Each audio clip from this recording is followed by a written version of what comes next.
I am an Indigenous woman. I make up less than 5% of the world's population.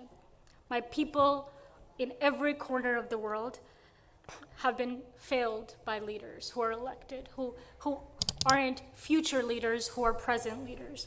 I'm also part of the generation that is going to inherit the climate crisis. As far as I've been alive, our world has been in crisis. And in my opinion, and as the Webster Dictionary defines, a leader is somebody who is elected into power. They're nominated into power. They're chosen into power.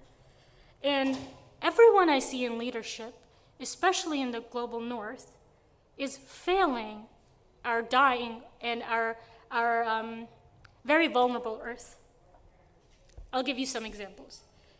In 2022 alone, governments worldwide poured $7 trillion into fossil fuel subsidies, and that is 7.1% of the world's GDP. That is 7.1% of your and my money that went into climate breakdown. The global north, in particular, leaders of the free world, are responsible for 92% of historic carbon emissions. They have delivered less than 83 billion of the promised $100 billion a year in climate finance. Fascism is on the rise. Trump, Argentina, Russia, Italy, Germany, we are seeing rebellion being also sequestered at the same time as fascism is increasing. From Nepal to Indonesia to Sri Lanka, when the youth and the people and the masses are rising, they're met with batons and police officers in jail cells. Over 70% of the world's cobalt comes from the Congo. We are letting the kids in the Congo mine and die for our renewable energy.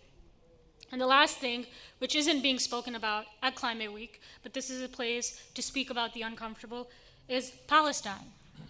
Israel has estimated dropped around 40,000 bombs on Gaza.